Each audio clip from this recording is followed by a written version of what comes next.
এই যে পদ্মের টিউবারটা নিলেন। এটা নেওয়ার পর এই যে গামলায় মাটি দেখতে পাচ্ছেন, সেই মাটিতে এই টিউবারটা পুঁতবো।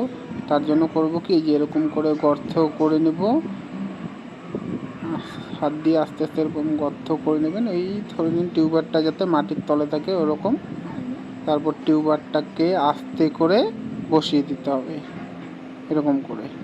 তারপর মাটি দিয়ে আস্তে আস্তে টিউবারটাকে ঠেকে দেবো, মানে মাটি চাপা দিয়ে দেবো। সাবধানেও একটু মাটি চাপা দিতে হবে যাতে ওই পাতাগুলো না ভেঙে যায়, বা পাতা বা ওই যে গ্রো টিপস বলে সেগুলো যাতে না ভেঙে যায়, সেই দিকে লক্ষ্য রাখতে লাগবে।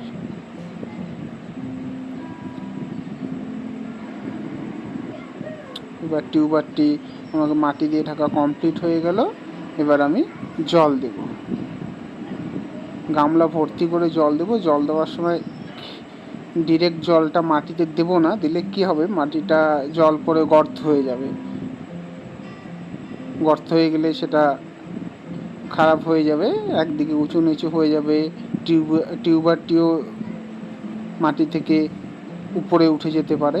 সেজন্য হাত রেখে বা কোনো কিছুর উপর জলটা ফেলে আস্তে আস্তে জল দিয়ে গামলাটাকে ভর্তি করে দেব।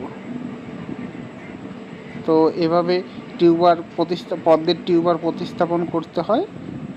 ভিডিওটি উপকারে লাগলে, কাজে লাগলে চ্যানেলটা সাবস্ক্রাইব করবেন, ফলো করবেন, লাইক করবেন, ভিডিওটা শেয়ার করবেন। সবাইকে ধন্যবাদ।